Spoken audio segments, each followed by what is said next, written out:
Hello, hello. This is Week by Week. I'm Celeste and I'm 21 weeks pregnant. Let's be honest, the top of this episode, I am in a bad mood. Boy, am I in a bad mood. So we're starting this episode off with some voice memos that just kind of track my experience of a doctor's appointment. I'll let them speak for themselves, but I will be honest with you, I am feeling a little self-conscious because I'm definitely not putting my best foot forward with these. But that said, it's where I was, and for the sake of honoring our experience, or my experience, I can only speak for myself, let's do it. Let's listen. And later on in this episode, I have the wonderful returning guest, the first returning guest of this podcast, the one, the only Liz Joseph Busa. My mom, as I like to call her. All right, let's do it. This week has been okay overall. Positive thing, we had a doctor's appointment. It ended up being a pretty frustrating experience, and to be honest with you, looking back on it now at the end of the week, it's easier to say it was frustrating, it was not the end of the world, but at the time, between hormones and changes of plans, and I think general frustration was just the pandemic and where we are with things, my frustration was really at the surface that day. So, didn't go the way we had it planned. I'll let the voice memos speak for themselves. So, take a listen and then we will pick back up right after. Okay, we are on our way to my OBGYN appointment. It's been over, I think, 6 weeks since I last had my appointment, and then over 6 weeks since I last saw my doctor because the last time I was in, she was out. So I think it's been at least probably 8 weeks since we saw my doctor, right? Longer? No, we saw... Because the last time we saw the nurse practitioner, and that was 6 Wow. weeks ago. Yeah. Wow. So... Time means nothing.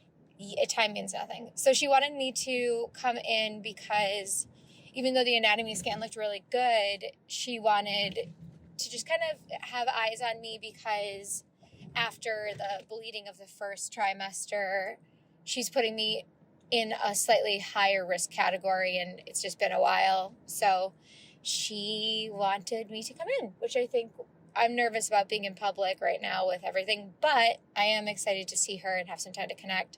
The other thing that I'm anticipating right now is I might have to get a pap smear today, and because of the vascularity of the cervix right now, it can lead to bleeding, and I'm definitely have a heightened anxiety around bleeding, especially after the first trimester, so I feel nervous about that, but we will just take it as it comes, and at least I'm going into it knowing that there's a good chance that bleeding will happen if I do end up getting that today. I'm excited to see him. Yes. He is being very much a mover and a shaker lately, and so that's been fun, but it'll be nice to put eyes on him. Yes. Especially even though Dave got to see him on FaceTime 2 weeks ago, it's definitely not the same as being there, seeing the ultrasound machine wand, going straight from there to the screen. I think there's something cool about being there.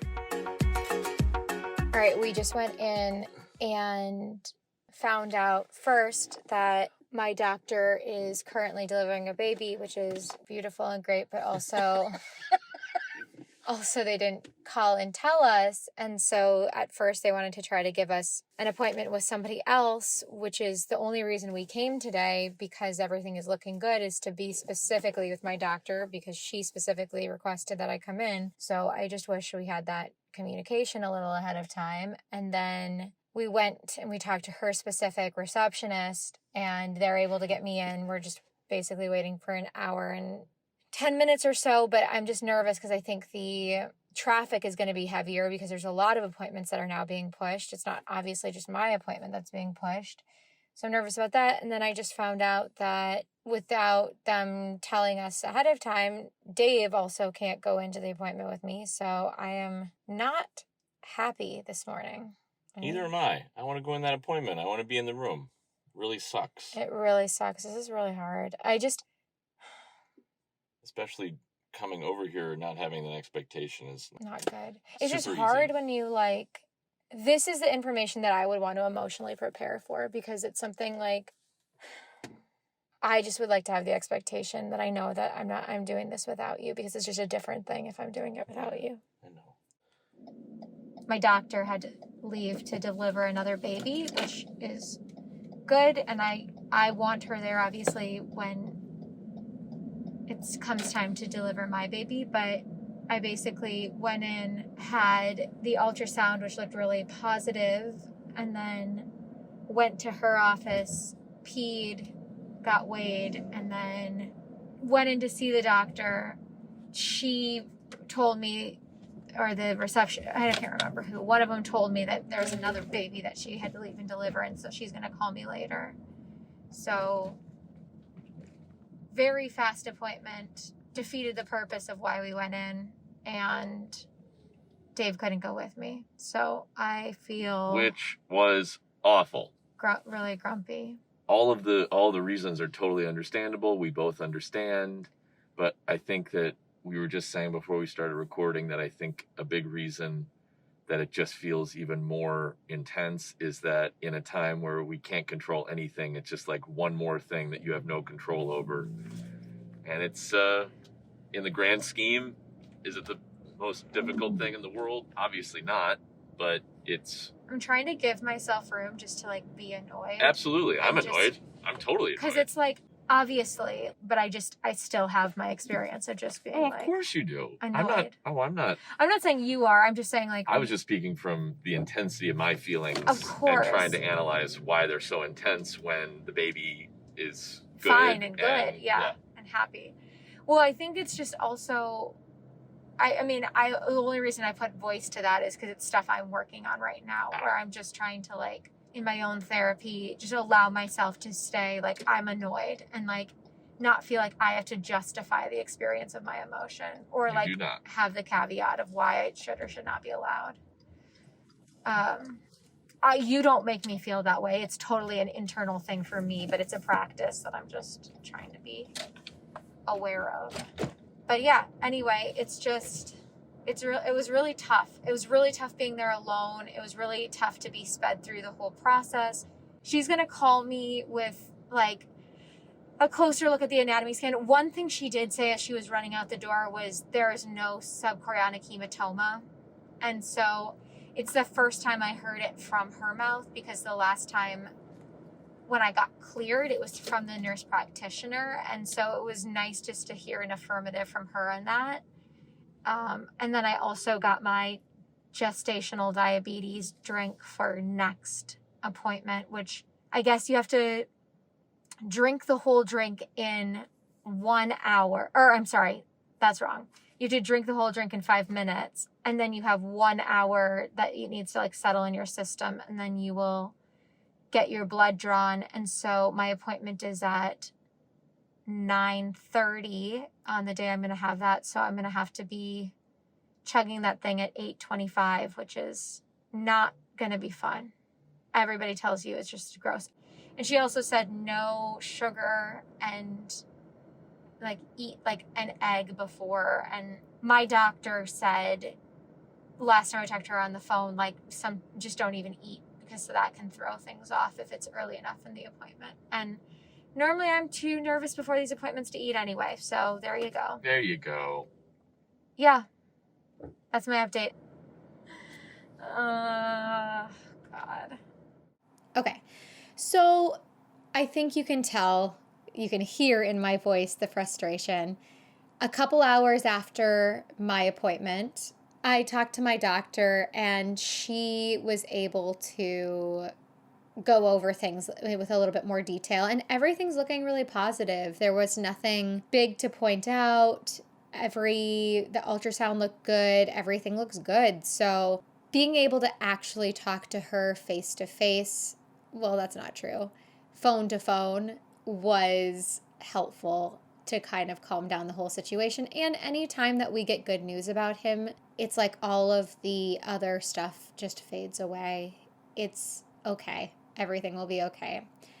That said, I'm also happy that we let ourselves just be annoyed, because I think right now, especially when everything is so crazy in the world, it's important to be able to just, like, be pissed off for a second and move through that emotion. So there you go.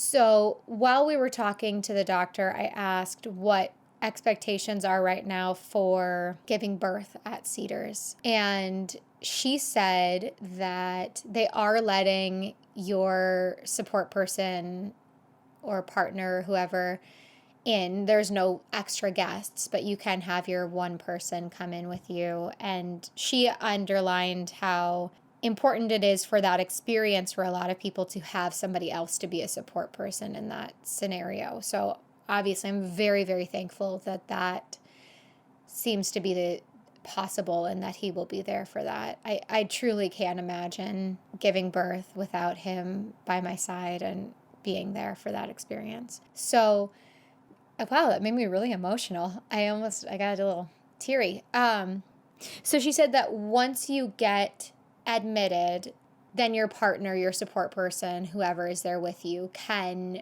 be there with you. And she said that the policy right now is like, once that person's in, they're in.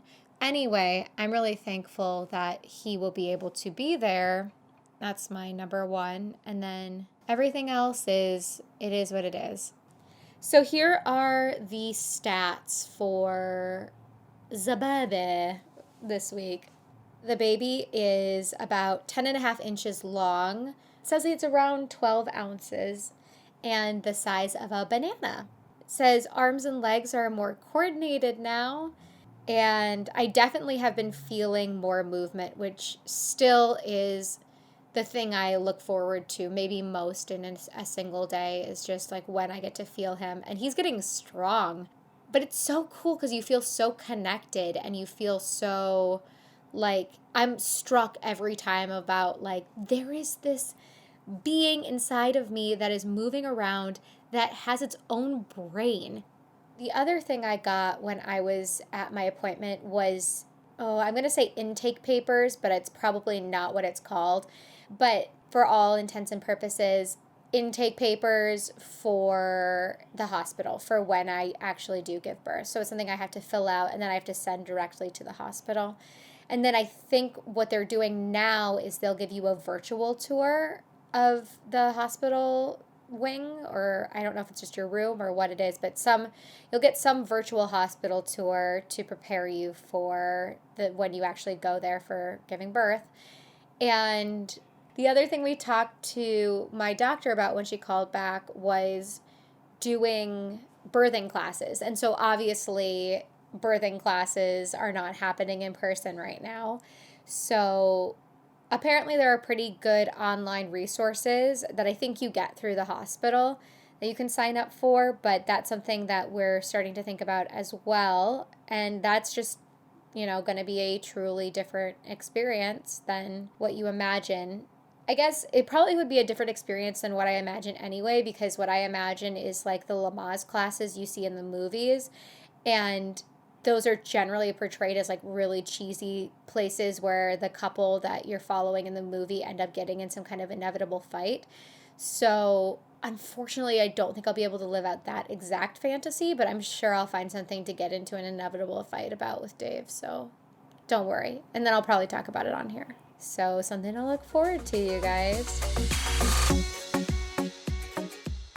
So if you're liking this podcast, it would mean the world to me if you would subscribe, rate, review, follow us on Instagram at Week by Week Podcast, say hello, send me a DM, or reach out. I can't wait to hear from you. Okay, our guest today is Liz Busa. That's right, she's back and she's my mom. Still my mom, since last episode, still my mom. Liz is a theater artist, costume designer, set designer, visual artist, photographer, and also the mother of 2 girls, including me. I really enjoyed talking to her because she really shared some thoughtful insight about her experience as a parent, what she would do differently, her thought process behind certain ways of parenting. I love taking that deep dive with her, and I can't wait for you to listen. So let's do this.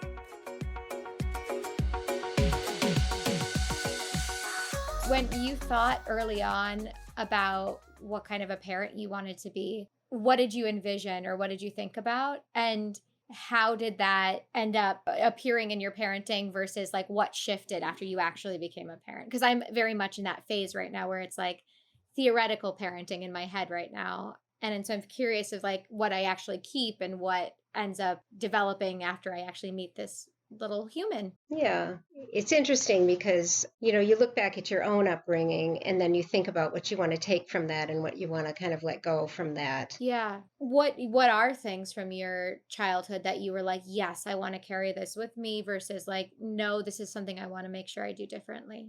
Well, let me start with saying this. A couple of the things that I felt were important to have in our family was really good and open communication and the ability to problem solve and come to resolution when there are conflicts.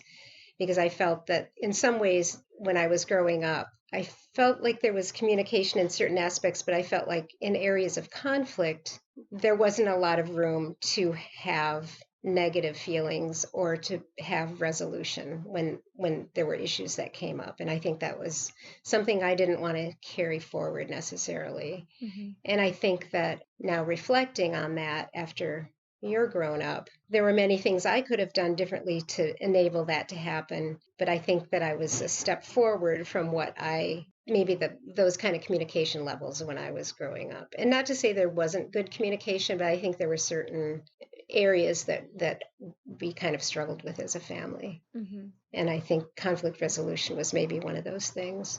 Do you think conflict resolution for our family or for when I was growing up? When you were growing up? Yeah, there was tons of love in the family. Yeah. And unconditional love, and I felt that. But I think when there was an issue, there wasn't always the ability to know how to work it through. And so I wanted to enable you guys to have more of those skills. And so interestingly, when I look back, I see that some of that, and I think in some ways I was successful, in some ways I could have done a lot more. What in terms of that do you feel like for our family, our foursome, do you feel like, where do you think we were successful and where do you think that you wish or you might have done it differently knowing what you know now? I think, one of the things, as you know, one of the things I tried with you and your sister was to hopefully teach you how to resolve your conflicts from the time you were really little. And I would suggest that when you had a problem, you'd sit together and work it out. And I would have you sit for a period of time until you felt you'd come to some kind of resolution, and then you could move on from there. And so I wanted you guys to be able to talk through what had happened and try to resolve, because I think that was one of the things with my own sisters. I don't think there was that depth of being able to talk through, or that permission to be able to go into those areas.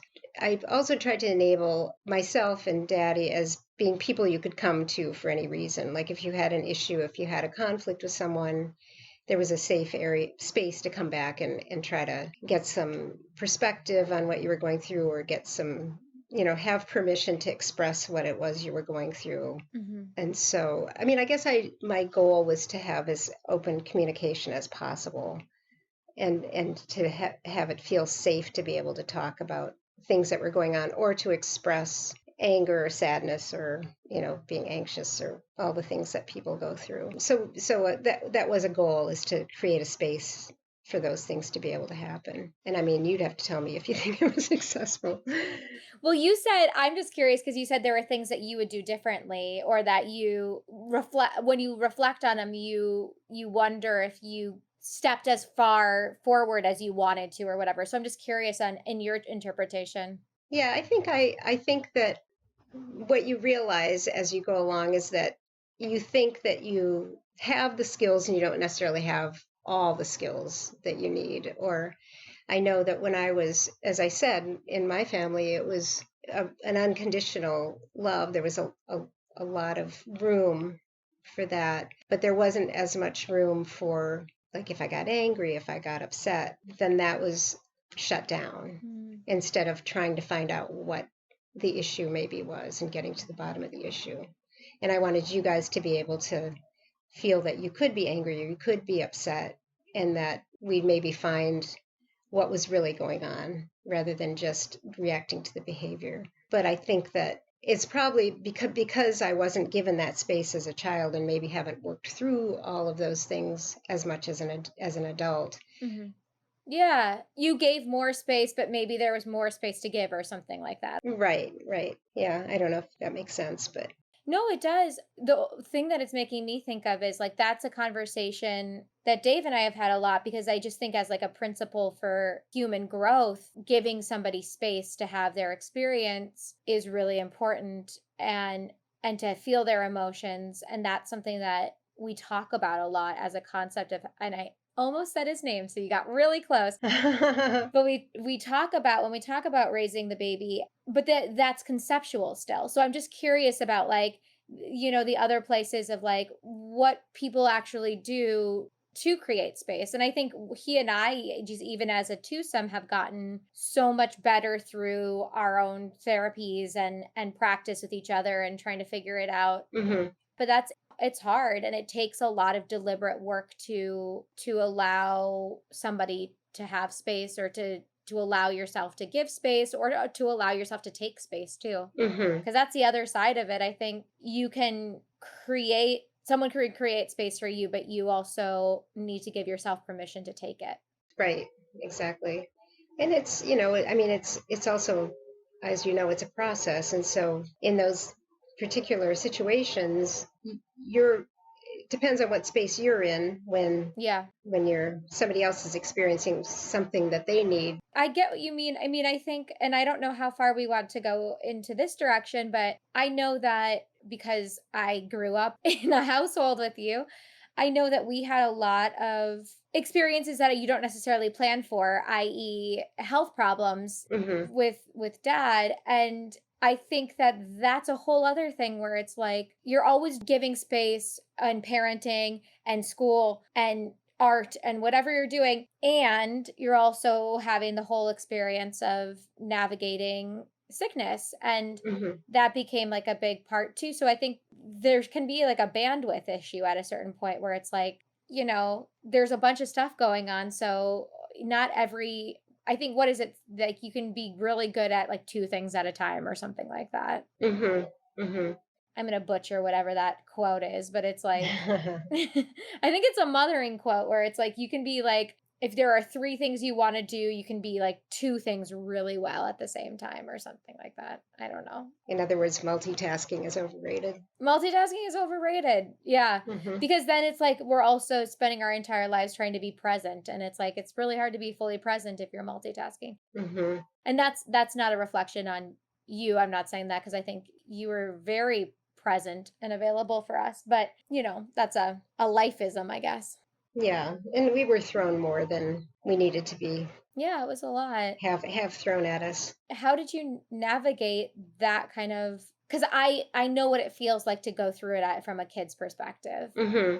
obviously. How did it feel to go through from the perspective of a wife and a mother? Well, it felt huge, and I mean, there's so many things that are attached to that. The first thing is that he didn't want it to steal yours and your sister's childhoods. Hmm. Although at the beginning we didn't know how long the process would be, that it would really be a lifelong series of events and changing issues to deal with. But, as a parent, and going back to the protective quality that comes up, the first thing, as I said, I wanted to protect you guys. I wanted you guys to have your childhood in the midst of all that was going on. And so it was a kind of a process of trying to give you information about what was going on without being overwhelming, and trying to figure out what were the important things to talk about and to keep you feeling informed as much as you can as a small child, and also safe. Hmm. And then the whole, there's a lot of fear involved on my end because I did know exactly what was going on, and feeling vulnerable, thinking I have these two children to take care of and to raise, and feeling that, am I suddenly going to be doing that on my own, and feeling that kind of losing that security of having the partner, Yeah. and also just the exhaustion of taking care of somebody who's really vulnerable and ill, and then trying to also accept everything that was happening and create some sense of normalcy. So, I mean, there's just a lot of emotions and practicalities, and yeah. I have a question sort of off of that, which is the concept of acceptance for me is Very challenging. Mm-hmm. Because that feels like that's the like secret sauce for like soothing anxiety and letting go of control and peace, finding, more inner peace.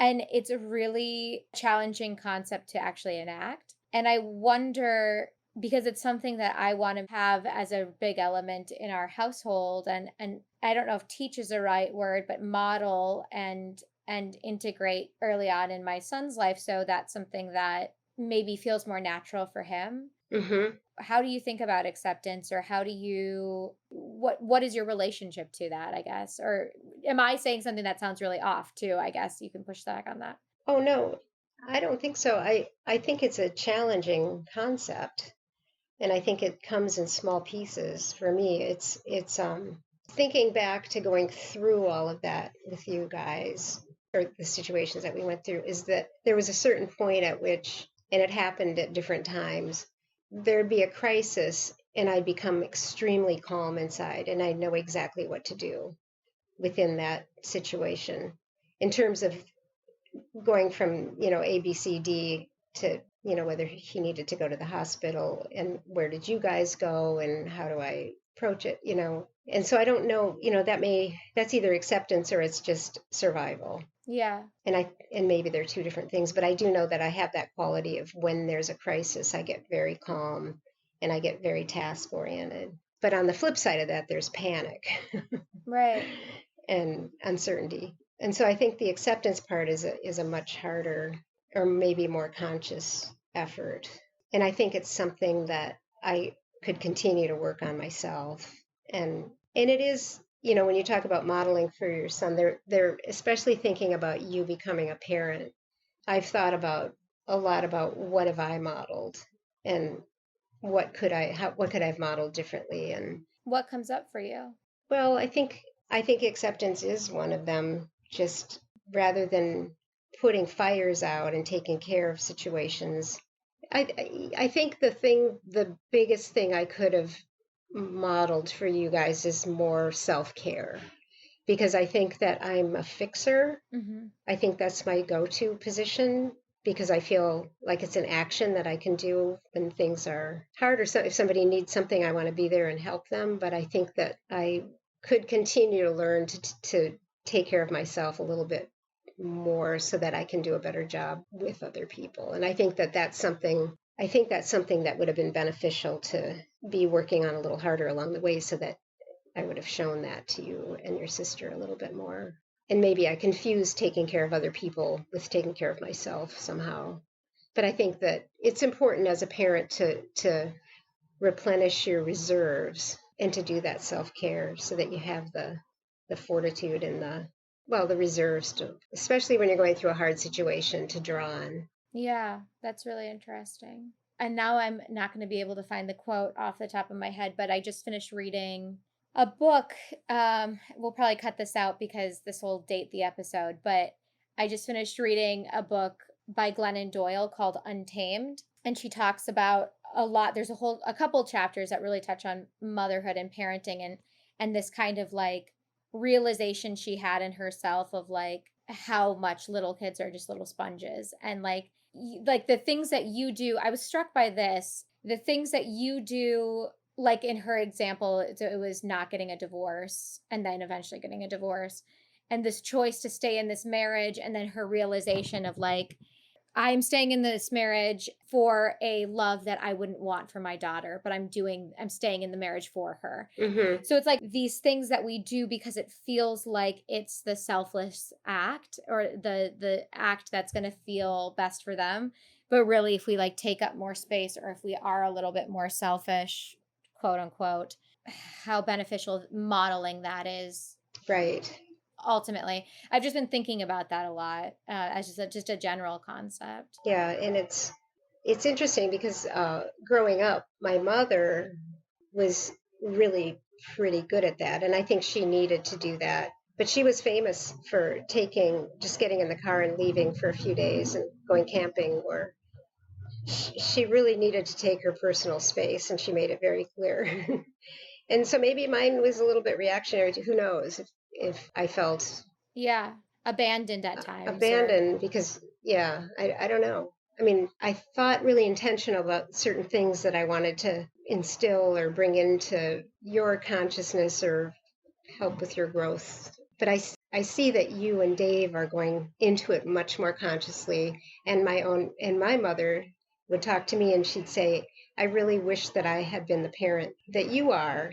Because both Grandpa and Grandma were always complimenting us on our parenting and saying, oh, I wish we had done some of the things you're doing, and or talk to your kids the way that you're talking, and maybe it's generational because I see you and Dave taking such good care of yourselves and being very conscious of your processes and your mental health and your relationship. And so I feel like your son's going to have a real advantage that way. And I admire that. That's so nice to hear. And then I also know we have inevitable blind spots. Like I think that's what the cycle is, Right. Oh no. Yeah. Oh, there will be things you'll think about later. Yes. But I mean, there are other things when, having two girls, one of the things that I was really conscious of when you're growing up is the societal pressure on girls and young women and the body image issues. And I really tried to have lots of conversations with you and reinforce the idea of your own individuality and your, just trying to offset as much as I could the societal pressures that are put on that cause women to be so critical of themselves or girls to put so much pressure on themselves or be susceptible to external pressures. And yeah. So that was something that I felt was something I hope to, accomplish on some level. Yeah, that one is so tough. And I think about, I mean, gender norms are shifting, but there are some things that are like, that do feel consistent, at least past tense through gender. And it's crazy because I will say, and we don't have to take a deep dive here, but I would say with like sex and sexuality, I really have not felt shame or like I haven't been able to. Something I think that I'm really thankful for is you were really good at instilling this idea of like you only have one body, so make choices that you feel good about, and like putting the control back as opposed to making everybody else a predator or everybody else a dirty or having it be sinful or whatever it is. It was like, this is your body, you are in control of it, so make choices that feel good for that body. And so I think that was really great. And then but then some of that societal stuff slips in anyway, because I know that there's like the negative self-talk and the body image stuff. But the body image stuff for me is more a place of control, I would say, than even just like an actual look or appearance thing, But it's like, it feels like there's some of that stuff that like, I don't know how you go through it and end up on the other side without something sticking, Right. You just have to try to have a buffer to the stuff that gets thrown at you by society because there's so much. It's kind of like, the toxic chemical issue. We didn't use toxic chemicals in our house, and I knew you'd be exposed to things in the larger world, but we wanted to control what happened inside our own house and minimize, so it's kind of a similar thing, I guess. Yeah, it's a good analogy. And it's also, there is that element where it's like, you have to hope that there is some resilience that has been grown just by choosing to do things one way, so when you do go out into the outside world, even if you are going to be exposed, you have some resilience. And you can make conscious choices. Yeah. And then make mistakes. Yeah, definitely. What do you think? I have a question for you because you know this, and I've really struggled with being a perfectionist and I can only imagine that was something that was pretty evident from a young age, and it's still something that I navigate in my day-to-day. And Dave tends to be pretty type A, so we've had lots of conversations about failure and making mistakes and ways to teach and integrate some of those ideas into our child's life. Even if you go in with intention, you could still end up with a child who has a predisposition toward perfectionism, So can you speak to raising a kid with that kind of tendency or how that was or manifested, I guess? Well, I think that and I don't know if this came through to you or not, the one of the things that Daddy and I talked about is, and which was reflected in the kind of work we did, that things are a process and that there's not a point at which you reach perfection, even though within different activities you want things to be as perfect as you'd like them to be. Right. I mean, we tried to create a feeling that you could make mistakes, that there weren't a lot of expectations placed on you, that everything had to be, that there was a specific outcome that had to happen in any given activity or situation. And we tried to kind of listen to what made sense to each of you in terms of how you were experiencing things. But I think that, that internal kind of perfectionism and that frustration, because we saw it in you at times where you wanted something to happen a certain way and you'd get frustrated, or you'd get not fixated, but Fixated is probably appropriate. fixated works, but Yeah. I'm struggling for the word I want, where it would stifle what you were trying to do. I mean, Like hinder or no. Yeah, but there's a specific word I'm trying to come up with. So this is our Should I keep conversation. shouting words at you? You could keep shouting words at me. Not debilitating, but it would paralyze. That's it. Is it? My brain was paralyzed. Yeah. Was that it? Yes. Oh, I did it. Oh, okay, good. It was paralyzed. So you'd get so frustrated sometimes that it would kind of be paralyzing. Mm-hmm. But we tried to do a lot of things, just even in activities where there was room for exploration. Like even things as simple as, like, from the time you guys were really little, you'd choose your own clothing, for example. There wasn't, like, I used to see parents that would get upset if their kids put on two mismatched things, or they'd have to have their kid appear a certain way. And it's like, you have your clothes, you can decide what you want to wear. Yeah. And so we tried to make things fluid in a way, and maybe it was too fluid. Maybe you had too many choices. I mean, I guess when you'd get really fixated on something, I'd try to work to diffuse that, or tell you that the situation was going to work out okay, or give you an alternative. Mm-hmm. But I think that that's another area where maybe I could have gained more understanding about what you were going through, to have maybe better skills to help you express what you were feeling. In general, I guess this is taking it a little bit more macro, but is there something about parenthood or motherhood or pregnancy that you feel like is under talked about, or you feel like, do you feel isolated because you didn't know who to talk to about? I don't think of anything off the top of my head that felt like it was hard to talk about in terms of being pregnant or having a young child. And we had good friends around us that I was open with, and that we could do a good exchange of information with and feelings. We didn't have an extended family in Minneapolis, and I think that was kind of hard. But at the same time, I had expectations of some of the extended family that could never be realized, and I think that was hard too. That was a different kind of an issue. Yeah. And we had unending support from Grandpa and Grandma, and maybe that brings me to a point that I didn't know I was going to make. I always said when you were little, and I'm backtracking for a second, what I learned about having children is that you can't really have a plan. You can have an idea about a plan, but things shift and things evolve, and that you need to have some flexibility in your thinking, because if you think too rigidly about how things are going to happen, or you're going to proceed a certain way and then it doesn't really go that way, there can be a lot of frustration or resentment, and so we tried to become fluid in our thinking, and we sort of joke about, well, we had a plan, but now we're doing this. Mm-hmm. So the other point I was going to make is, I think when you have people around you and people that you're close to, it's natural to start having some expectations about what you would like from those people in terms of your own child and your own family unit. And it's often the case that you can't control how other people behave or how other people want to participate or not. And so I think it's probably a good thing to know what your expectations are, but then understand that they may or may not be met. Mm-hmm. I mean, I think it's kind of like when you have an issue with somebody and you want to express something to them about that issue, which is important to do, but then you can't have an expectation of what you expect back from them. Like the point is to communicate something. You can control what you say and what, go into it knowing what you are trying to get out of it, Hmm. but you can't expect a reaction or anything. That can't be what you're trying to get out of it because you can't control another person.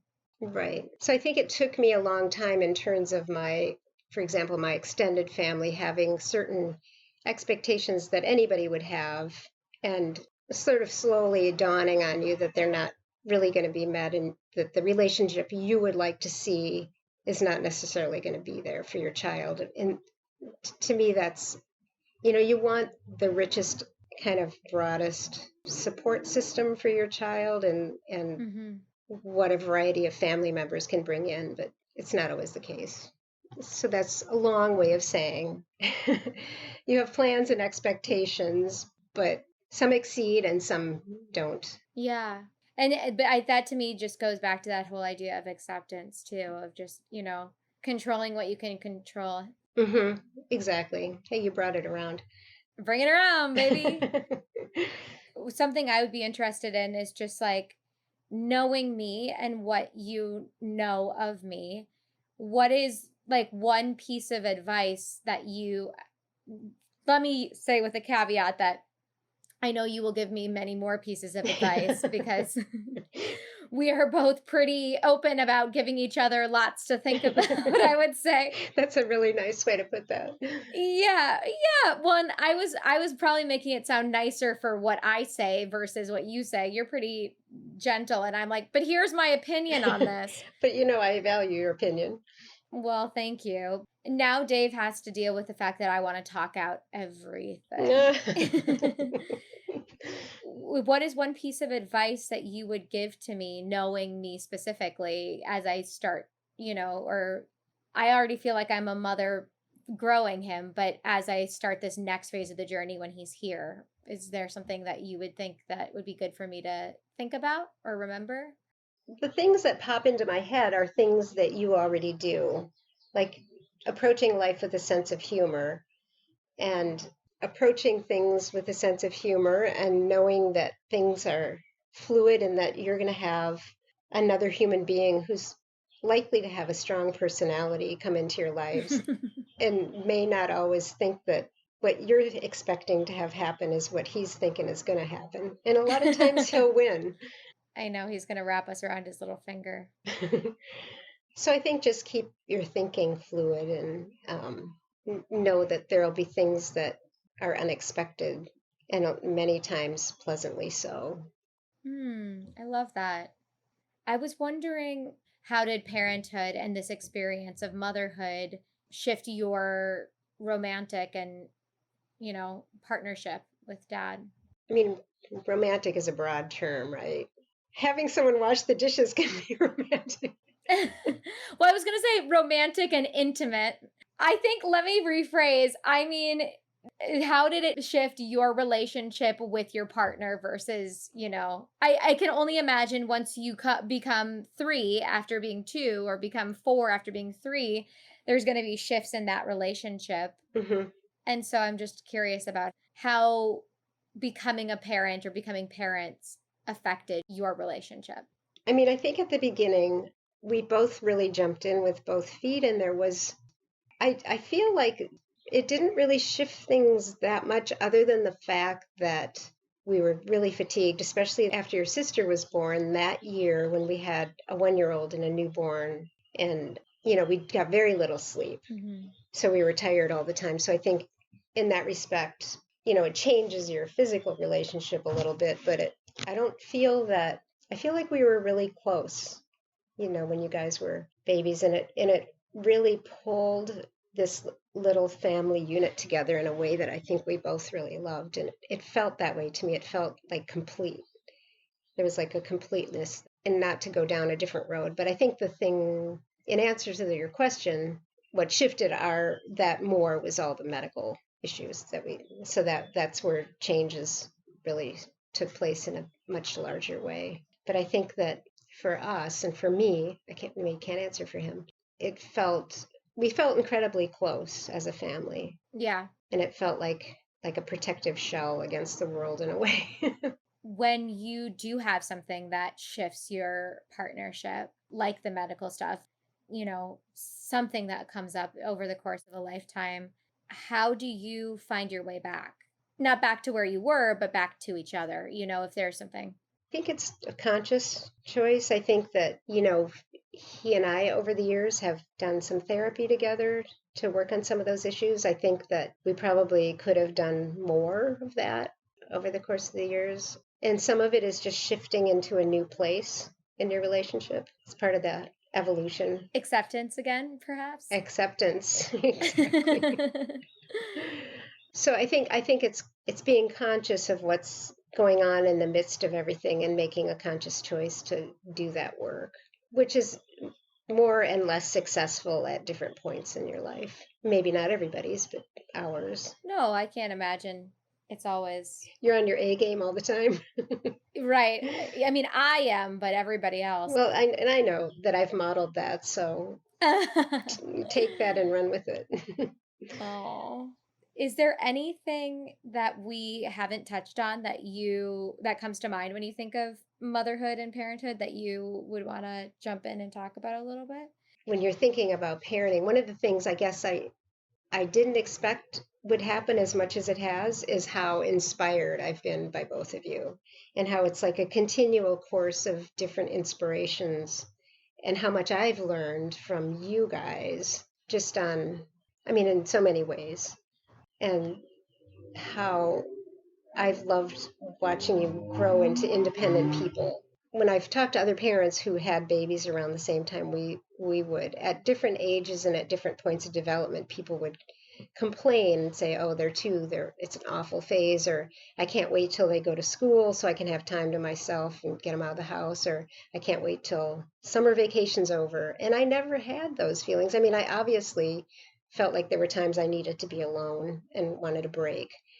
But every stage of development, I've always really enjoyed. And it's exciting to watch the growth and the development and the separate ideas that, when you have all this influence and then it evolves into another person with their own set of ideas. And they obviously bring stuff along that you've taught them and shown them, but they have their own perspectives after a while. And then that is a source of inspiration and learning for us as parents, or me as a mother. It's just such a great process. I mean, there's nothing better than having a child or two.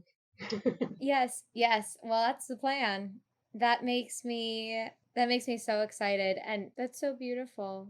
As you were saying that he started kicking, and it just makes me so excited. Yeah. Aw, I want to feel that. I know. I think it's having fun, just having fun with it.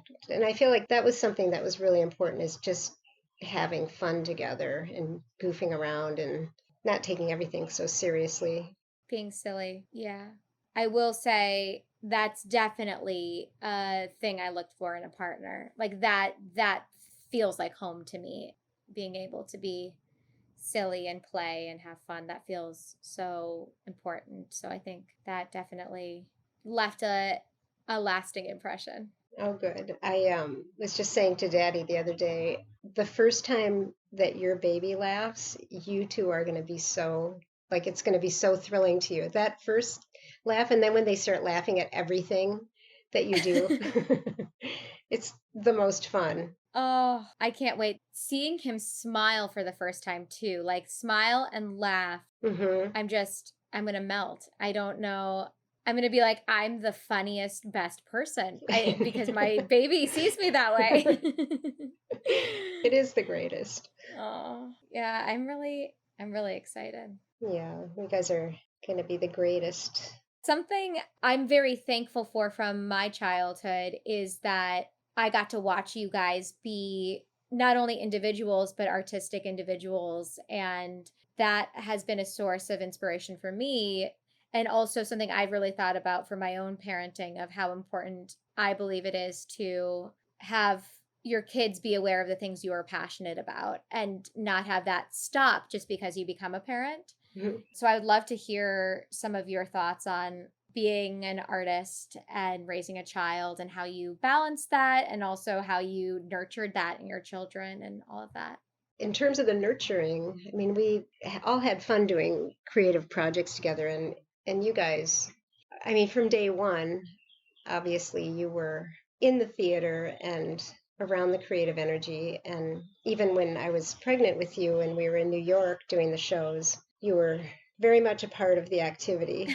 I'm sure you could hear everything that was going on. All the craziness. All the craziness. And I think, I mean, our approach with it was just that it seemed natural to just bring you guys along with us. And the two of you were really amenable to that. And so it never felt like, it felt really natural to just be at rehearsals. And especially I would say you as a child, it always held your rapt attention when people were rehearsing or talking or acting, whatever activity was going on, you were always kind of spellbound, and you didn't get restless, and you didn't complain, and you didn't want to be somewhere else. And so I think you really drank all of that in. So in terms of nurturing your creativity, I think it just became part of you. But I think that really from the time you were born, being around all those different kinds of people and all those different ideas floating around and seeing really process more than the result of the process, because when you were little, you wouldn't go to the final shows. You would just be part of the rehearsal process. And, you know, there were many people that took a big interest in the two of you, so that during breaks, people would pick you up and play with you. And I mean, you got to play with a lot of different people. and they took a lot of enjoyment in having you guys there. So, I mean, I think it was just kind of organic, maybe, with you in terms of your own interests and what you decided you wanted to pursue. But it was fun for us. And I think, well, I'm going to backtrack a little. Because of the way that we did things, you didn't have very rigid schedules, because when we were in production, we'd basically just make a little bed for you in the theater, and you'd go to bed when you were tired.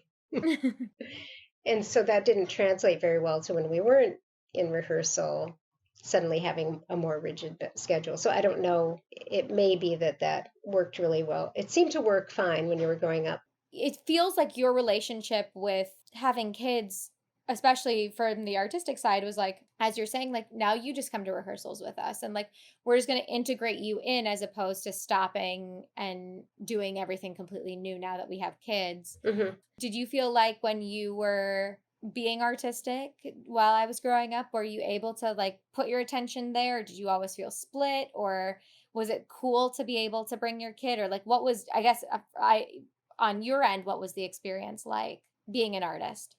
You know, it didn't make me feel stifled. Maybe the only thing that would have been different if I didn't have kids is I may have taken on more projects, but I tried to find the balance between, because it was pretty intense when we were in production. And so I think I wanted to have some time off from that too. Yeah. And so maybe I would have worked more consistently or done more personal artwork in addition to that, and in addition to the theater work. But I didn't ever feel like it stifled my creativity or, and even when we were working on projects, I mean, obviously I'd have to stop sometimes and take care of things, or you guys would also help. Like, you wanted to be hands-on in a lot of ways. I have to say, it always felt pretty natural the way we proceeded, the four of us. And when we were at the theater, especially in rehearsals, there were so many people, often, so many, but there were other people around that you were interacting with. So it wasn't like you were constantly coming to me to need something. There were other people helping you with what you needed, or playing with you, or talking with you. And so... Or me making them sit and watch me do something. Exactly. Or make you spin them, or have them spin you around. I mean, I think probably, as I said, the only thing that maybe would have been different is the quantity of work. And maybe that doesn't really matter, because I felt artistically fulfilled. So, right. And now I have all kinds of time to... Yeah, until you start watching my son, and then exactly. your time gets... Bring him along. Yes, you can do art projects with him. I fully expect that he will be doing art school with you. Yes, absolutely. Thank you so much for doing this. I love you so much. I love you too. Thank you for the conversation. Thank you. Love you. Bye. Thank you so much for listening to this week's episode of Week by Week. Please subscribe, rate, and review wherever you get your podcasts. And follow me on Instagram at Week by Week Podcast. Check out the show notes for additional resources I used or referenced during this episode. This podcast was produced during the COVID-19 pandemic and recorded remotely. Our show today was produced by me, Celeste Busa, and Dave Hill, and edited by Douglas Sarine and Colleen Beasley. Week by Week is a Gumption Pictures production.